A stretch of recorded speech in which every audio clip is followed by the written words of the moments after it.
Okay, so it's Deella, and we are looking at an exercise that we did in our next steps class. This is the still life that we did, and this was set up in class. There's a mango, a couple of lemons, a lime, a vase with flowers. Our light source is coming in from up top here. So we're looking at a light source coming and making shadows.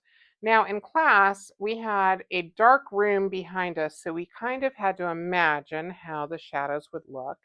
And today I am going to be doing this as a demonstration for you here, so that we can see step by step how we completed this project.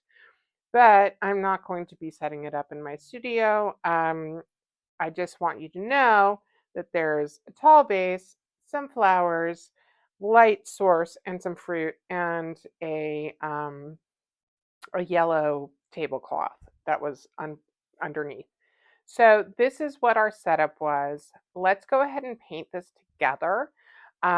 If you missed some of it in class, this is exactly where you need to be so that you can do it again. If you are finding this in another way, then welcome, and let's paint this still life together. Okay, so first we need to do our sketch, our initial sketch. All right, here we go. We have sketched out our still life. And, sorry, let me adjust my chair. I feel like a 3-year-old in my chair. So we're going to start with our background. We're not going to worry about, so I made kind of this swooping shape where my flowers are going to go. We're not going to worry about that. What we're going to do is just wet our background, and we're going to do that. One of the things that I saw in class, even though I said to use a big brush to wet and to do your background, I still saw people using smaller brushes. So for this one, I could use this big mop brush that I have, and I really do love this brush. But even beyond that, a basic flat brush, in a good size like this is going to be perfect for your background. So I'm going to use this. I am going to choose to do a purple for my background, but very light. So I have on my palette already a purple. It's a convenience color. I thought this was a Daniel Smith color, but I think it's a Rubens color, and it's purple. But I am making a very, very light, watery mix of that, okay? So I'm gonna just leave that on my palette, and then I'm gonna take this big flat brush and I am going to saturate my paper. I'm gonna leave, kind of my shapes without the water. So when you're wetting your paper, this is something that I tell my students all the time. When you are wetting your paper, you want to scrub it a little bit with your brush. That'll get off any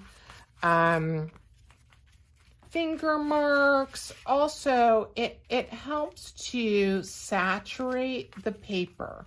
So normally I use 100% cotton paper. This is not it. This is a student grade paper.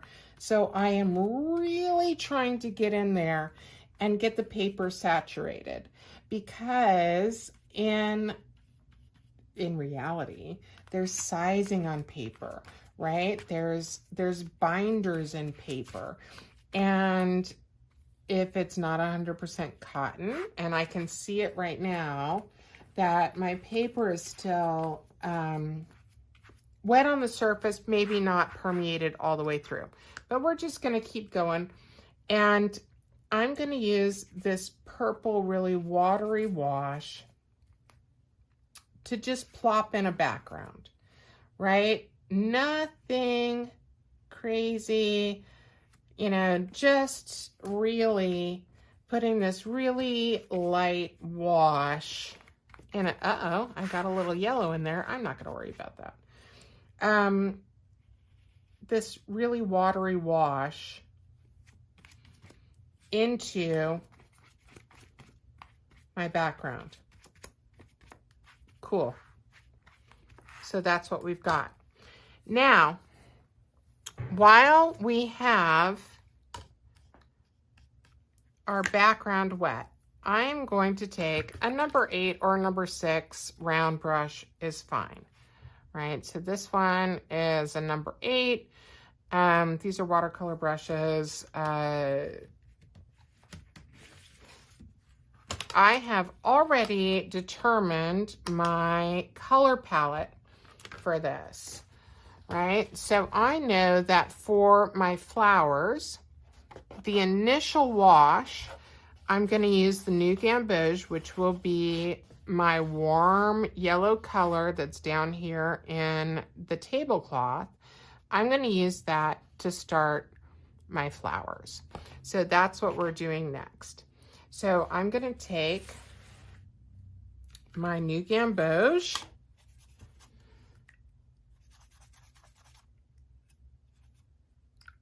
and I'm going to make a pretty loose mix of it. So one of the things that I use in class is kind of the, sorry, getting a mess.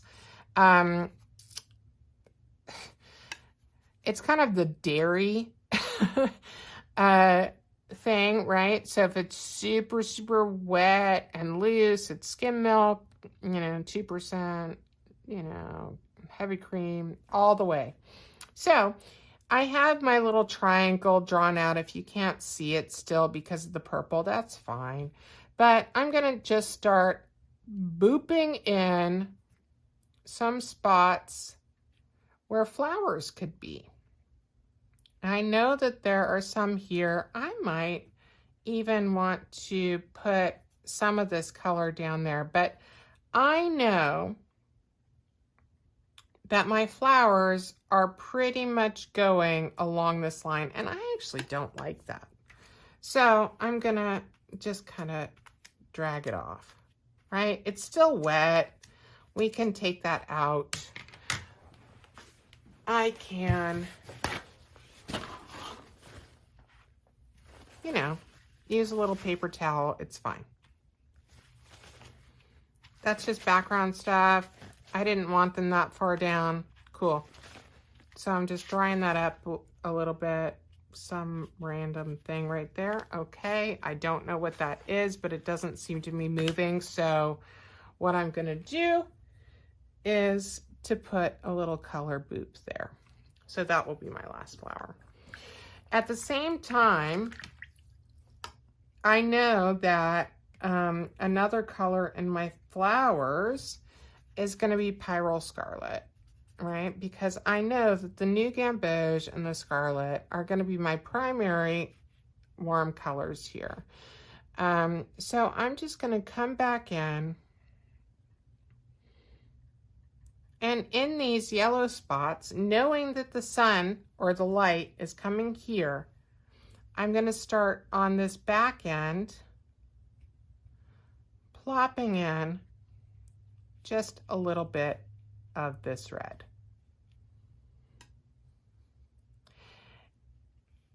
Okay.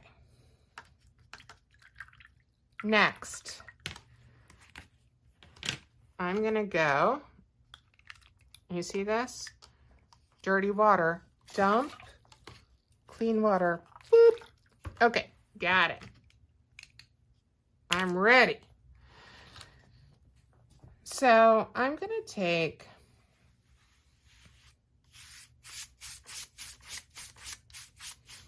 and just block in with New Gamboge, just the color, right? But you can't do it straight from the tube. You have to actually get this color working and mixed up So here we've got maybe not skim milk, but maybe 1%, 2% milk, right? Okay. So let's go ahead and just glide this on the bottom.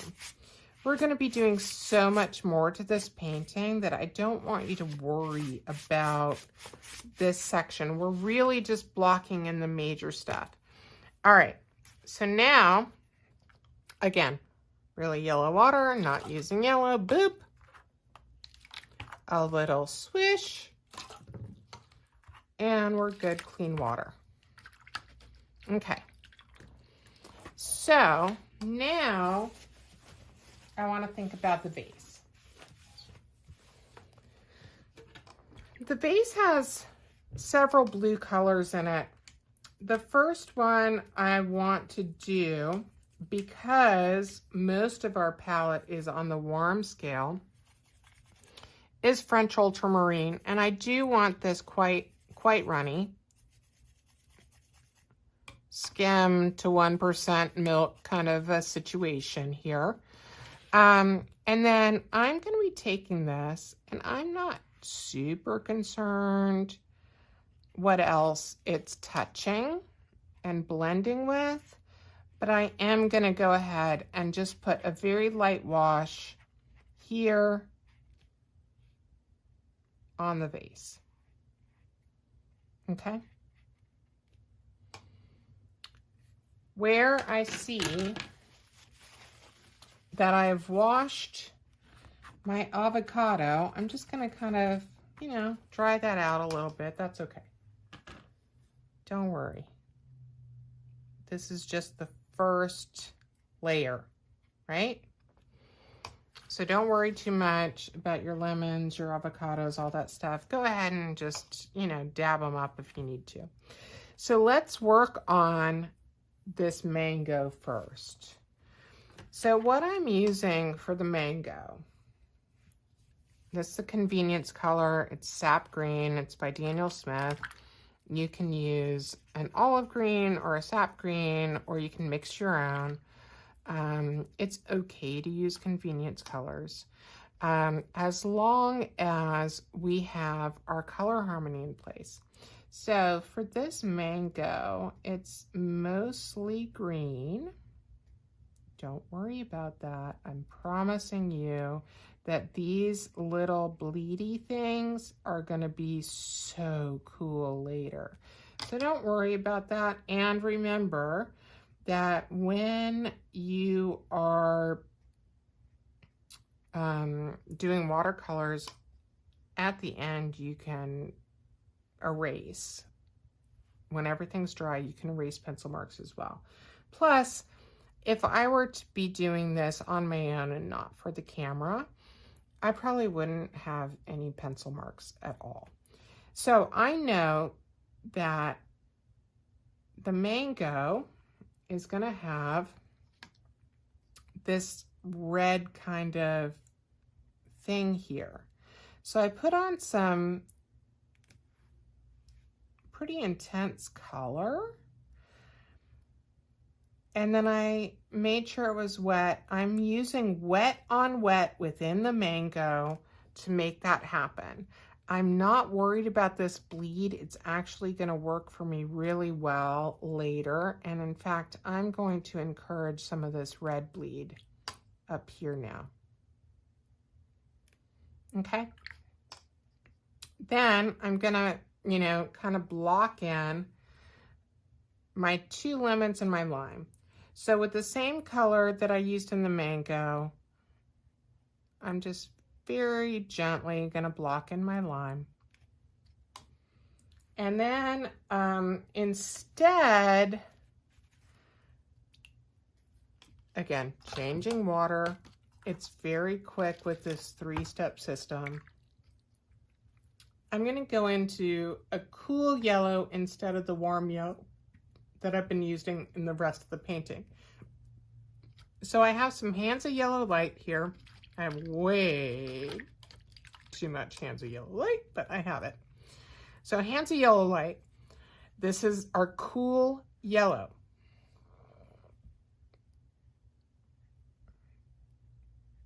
I'm going to put that on my lemons.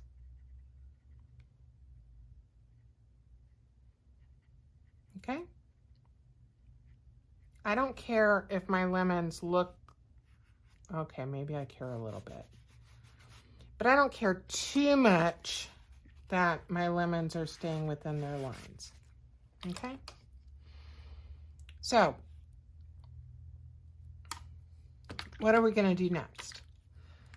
We could wait for this whole thing to dry, or we could just proceed.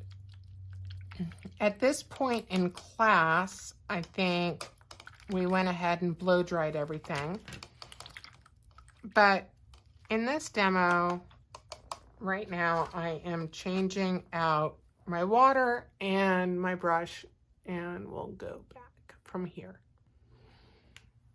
Okay, so I have some fresh water. I'm still using my number 8 brush, but I want to start defining and strengthening this vase. What I know is the sun is coming in here. This is going to be my main highlight along with the middle of the vase. I also want to make sure that I have more than just this warm color. Warm colors come forward, cool colors recede. So I want to take my phthalo blue, which is a cool blue, and again, watery, but not too watery. My paper is damp, not wet. So I'm going to go over this again, right?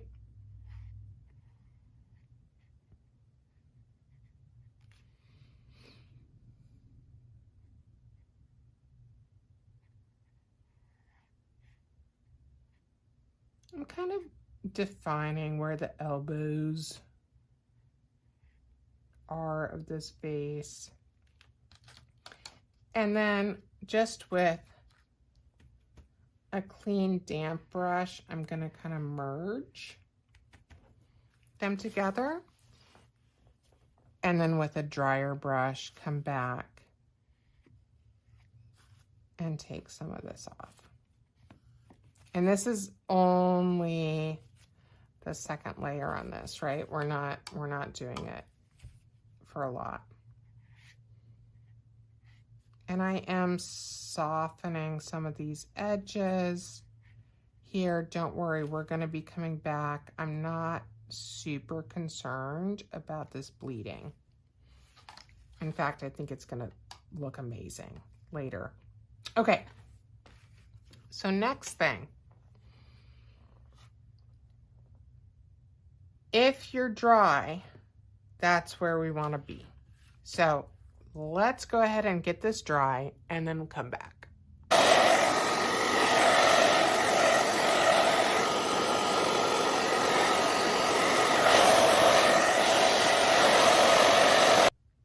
Okay, at this point, we are ready to start dealing with shadows.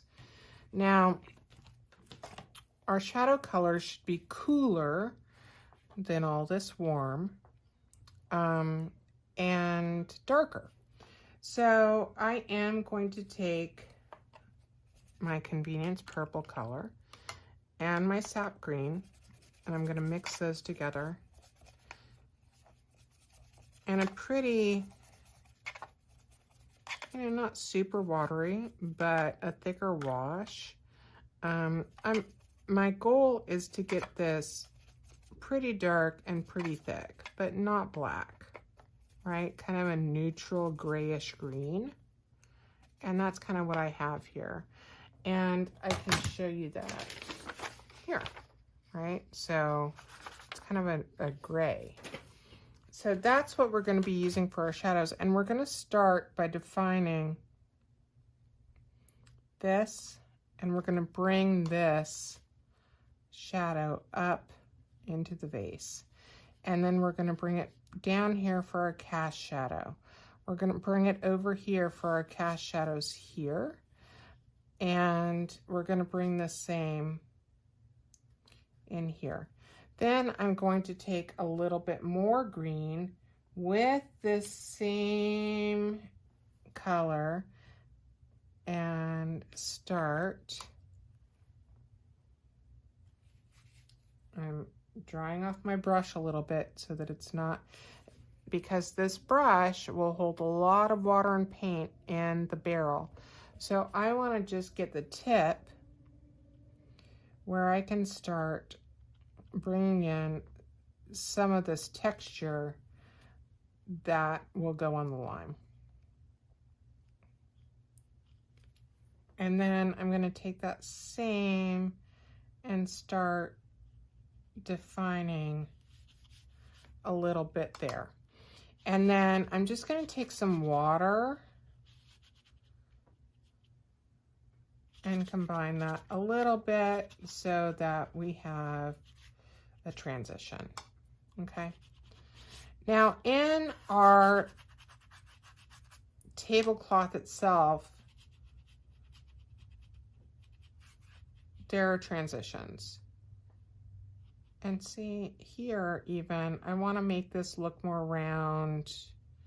I don't want this shadow so much. So I'm just kind of refining my edges with my brush as I'm drawing it off and taking away the things that I don't want. Okay. And like even this transition is a little bit too harsh for me. So I'm keeping it, but I'm just softening it a little bit. Okay. Now, because our light is coming down this way, if we didn't have wrinkles in our fabric, our shadows would just keep going this way. But we do have wrinkles in our fabric, so I'm going to take, I've wet some of this area, so I'm going to take some of my shadow color and go through here where my shadows actually are, with the way that the fabric is folded. And remember, the bottom of my painting is actually somewhere right here, not all the way down. So I'm not too terribly concerned about this part, right? Now I know that my tablecloth is not nearly warm enough, so I'm going to go back into my new gamboge, which is my warm yellow. This is my Daniel Smith warm gamboge. So I'm going to take this and start. You see how different it is from my Hansa yellow, which is my cool yellow? So I'm going to start dropping this in places that aren't my shadow color.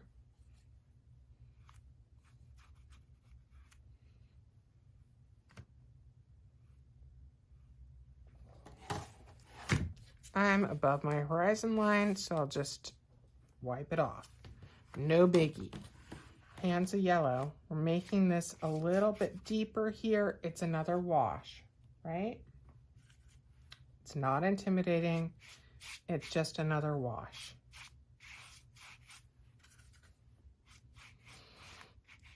Remember, this is kind of a loose still life. This is not us making every brush stroke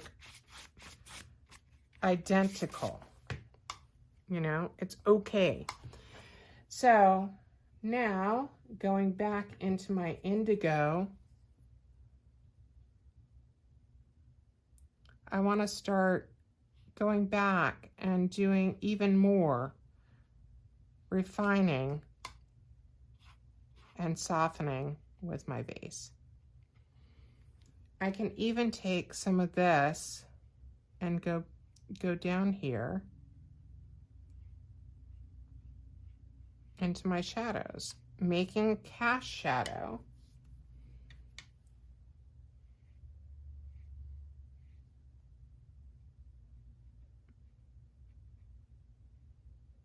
Defining the edge here and softening.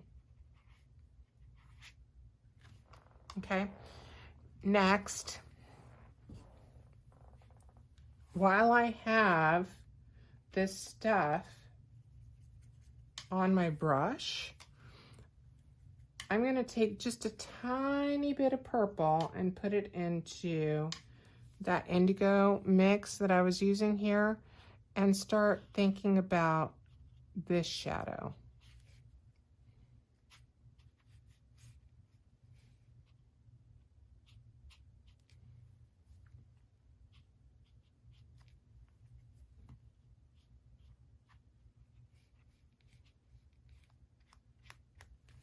Okay.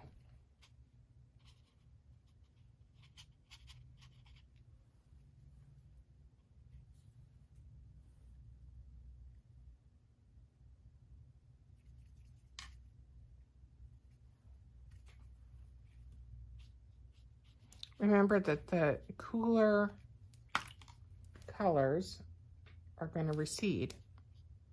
So this shadow ultimately is cool blue and purple, which is also cool. So that's it for that. That gives us our shadow. We'll come back and work on this fruit a little bit more to define it. But now that my flowers are nearly dry, I'm going to switch to my rigger. A rigger brush is one that has a long kind of tail to it, or a long brush to it. So let's work up something that's almost black. So I'm going to take my purple and my sap green and mix it into a very thick consistency. When you're loading up a rigger brush, the beauty of them is because they're so long, it's easy to make kind of messy details, but they also have this barrel in the brush so that you have lots and lots of ability to go for a long time with just one brush load. So what I would like you to do is take your brush at the end. You can do it from the middle if you have to, but do not choke up and try to be all precise. We want to go from the bottom and start thinking about where our, oh, I forgot something. Okay, we're going to do this in a second. I promise. We're going to do it in a second. I'm so sorry. Let's go back to our sap green.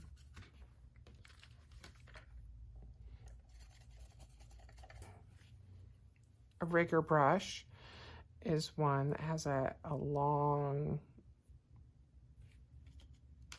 kind of tail to it, or a long brush to it.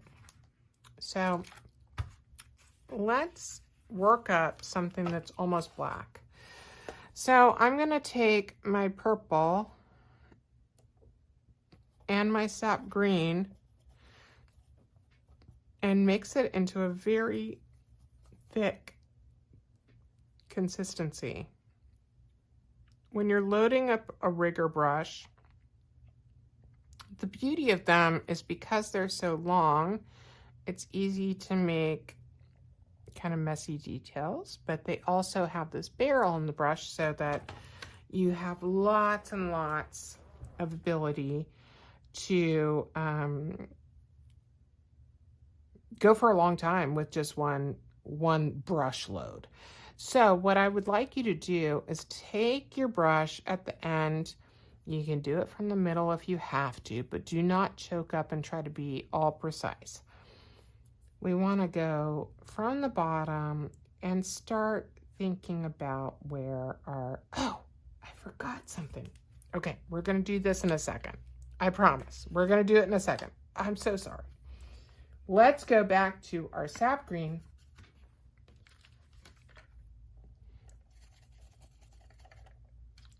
And I'm going to neutralize it with a little bit of the Pyrrole Scarlet. Go back in with the sap green. What I want, oh, too much scarlet. Way too much scarlet. Okay. What I'm looking for is kind of an olive green color. a neutral green color. You can see right now that my green is a little bit browny, and I've got some yellow on here, so I'm going to bring it in. And so we have kind of this neutral greeny tint. Not greeny, but greeny. I don't know if that's a real word, but it is what it is. Okay, so we have that. Now I want to start plopping in some leaves. So the leaves on this point and go, right? You can always kind of make them do what you want later. That's actually going to be cut off. But it really is a point and down kind of thing. Point and down, point and down, point and down.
Okay, now that we have some leaves in here, leaves are something that I have a hard time stopping.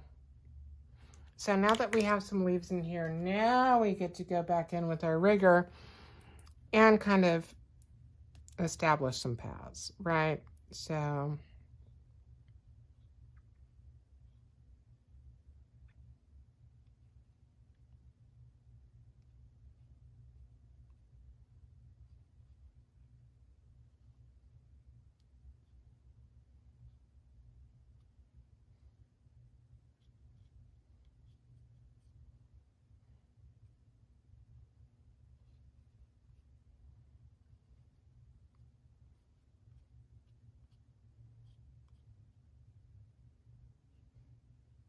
I'm basically just establishing kind of pathways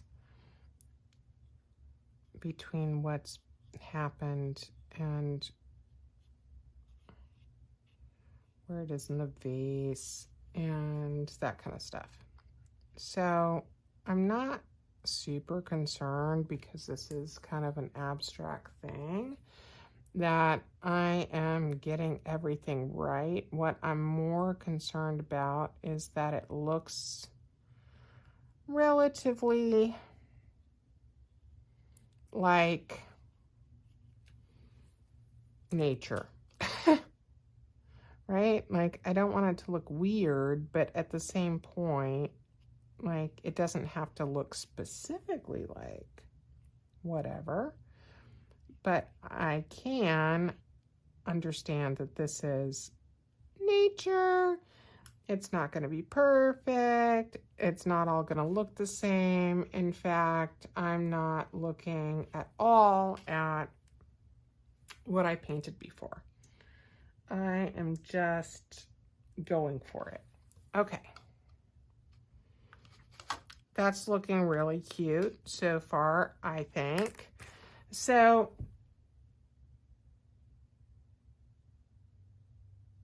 I still think we need a few more shadows. And what I'm gonna do on this one, now this is not exactly what I did on the one in our demonstration in class, but I'm gonna take that same stem color and I'm gonna start making some harder shadows.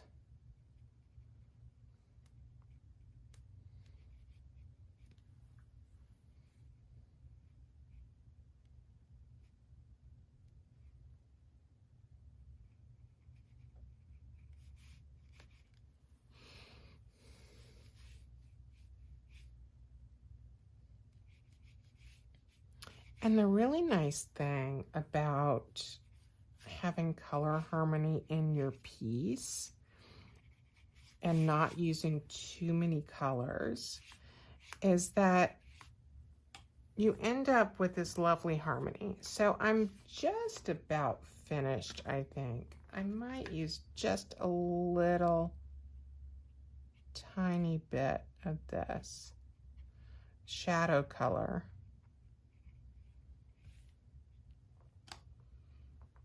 here. But I think that's about it. Maybe a couple of spots here. Okay. But that's pretty much it. Now, I could go back and I could do another layer on the flowers. I could do all of that. But at this point,